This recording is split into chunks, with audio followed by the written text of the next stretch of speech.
ఇప్పుడు ఇందిరా మిల్లు వచ్చిందా నీకు?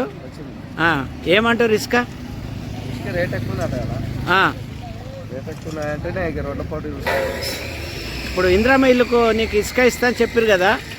ఇస్తామని చెప్పలే నాకు ఒప్పుకోవాలంట. తక్కువ రేట్కి ఏదో ఇస్తానట్టు అన్నారు. మనకేం చెప్పాలా? ఇక ఇప్పుడు ఈ రోడ్ల మీద తీసుకుపోయి వీళ్ళంతా ఎవరు? మా పిల్లలు. వీళ్ళంతా మీ పిల్లలు. వీళ్ళతో ఇప్పుడు ఇందిరా మిల్లుకేగా ఇది. అంటే ఇసుక కొరత వల్ల ఇప్పుడు ఇందిరా మిల్లుకు రోడ్ల మీద ఇసుక తీసుకుపోవాల్సి వస్తుంది, అంతేనా? ఓకే.